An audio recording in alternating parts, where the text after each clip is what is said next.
साल 1615 अजमेर की पवित्र जमीन। ख्वाजा मोइनुद्दीन चिश्ती की दरगाह पर मुगल सम्राट शाहजहां और उनकी पत्नी मुमताज महल मन्नत मांगने आए थे।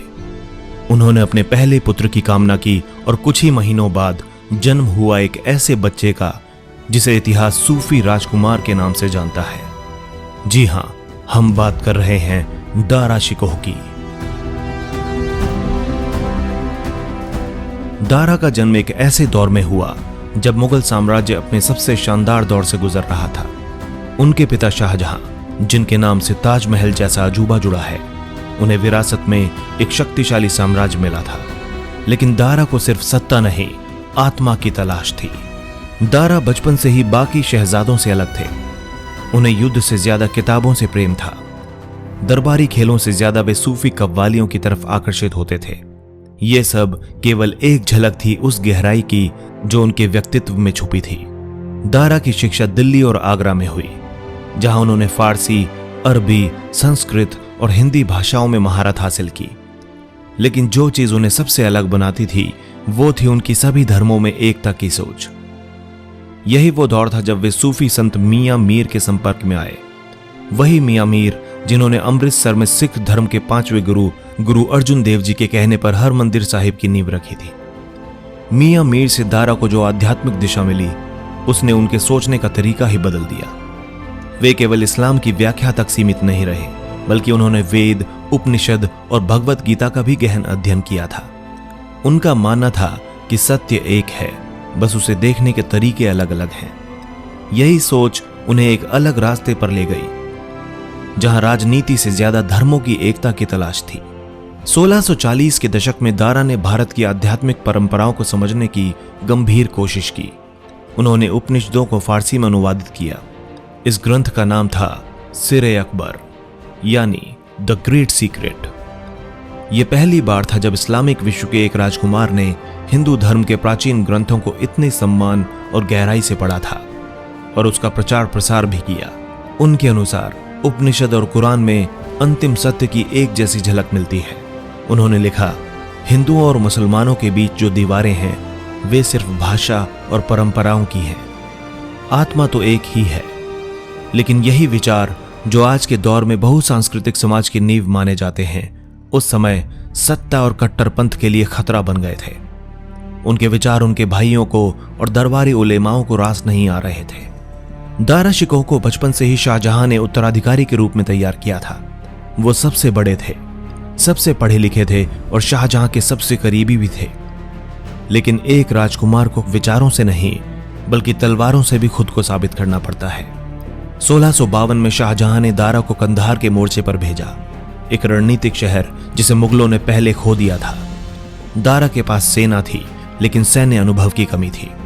परिणाम स्वरूप कंधार मुगलों के हाथ में नहीं आ सका। इस असफलता ने दरबार में उनके विरोधियों को मौका दे दिया और उनके छोटे भाई औरंगजेब, जो सैन्य मामलों में अधिक कुशल था, उसने सत्ता की दौड़ में अपनी चालें चलनी शुरू कर दी। शाहजहां बीमार पड़े और साम्राज्य का ताज एक बार फिर लड़ाई का कारण बन गया। 4 भाइयों में से 2 मुख्य दावेदार थे, दारा शिकोह और औरंगजेब। शाहजहां ने अपने प्रिय पुत्र दारा को ही उत्तराधिकारी घोषित किया, लेकिन औरंगजेब सत्ता के लिए किसी भी हद तक जाने को तैयार था। 1658 सामूगढ़, यमुना नदी के किनारे एक भीषण युद्ध हुआ। दारा की विशाल सेना और औरंगजेब की रणनीतिक बुद्धि आमने सामने थी। दारा के पास संख्या में भारी सेना थी, लेकिन उसकी सबसे बड़ी कमजोरी थी युद्ध कौशल की कमी और सिपाहियों का अनुशासनहीन रवैया। औरंगजेब ने चालाकी से युद्ध मोड़ा। एक झूठी अफवाह उड़ाई गई कि दारा युद्ध से भाग गया है। यह सुनते ही दारा की सेना में भगदड़ मच गई और सब कुछ खत्म हो गया। इस हार के बाद दारा एक निर्वासित राजकुमार बन गया, जो कभी हिंदुस्तान की गद्दी पर बैठने वाला था, अब देश भर में छिपता फिर रहा था। सामूगढ़ की हार के बाद दारा शिकोह राजपूताना, गुजरात और दक्षिण भारत तक भटकते रहे। उन्होंने कोशिश की कि वे स्थानीय शासकों से समर्थन लें, लेकिन सब औरंगजेब के डर से पीछे हट गए। इस भागदौड़ में दारा अपने सबसे छोटे बेटे सिपाहर शिकोह के साथ थे, कभी ऊंट पर, कभी नाव में, तो कभी पहाड़ों में छिपते हुए। वो एक ऐसे शहजादे में बदल चुके थे जो सत्ता से नहीं, सिर्फ अपने बेटे की सुरक्षा से जुड़े थे। वो जो कभी दिल्ली की शान हुआ करता था, अब एक मामूली फकीर की तरह जीवन काट रहा था। 1659 में उनके विश्वास पात्र और अफगान सरदार मलिक जीवान ने उन्हें धोखा दे दिया।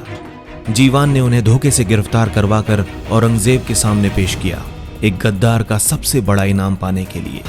औरंगजेब दारा को एक अपराधी की तरह दिल्ली लाया, घोड़े पर बैठाकर गले में जंजीर डालकर पूरे शहर में उन्हें घुमाया गया। ये वही दारा थे जो कभी उसी दिल्ली की गद्दी के सबसे बड़े दावेदार थे। दिल्ली की जनता के लिए यह दृश्य पीड़ादायक था।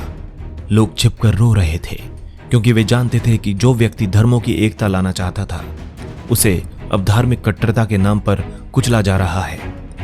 औरंगजेब के उलेमा दारा को मुल्हिद यानी धर्म भ्रष्ट घोषित कर चुके थे। सिरे अकबर जैसे ग्रंथ उनके खिलाफ सबूत बन गए। अंत में औरंगजेब ने अपने भाई की फांसी का हुक्म दे दिया, लेकिन इस सजा को भी गुप्त रूप से अंजाम दिया गया।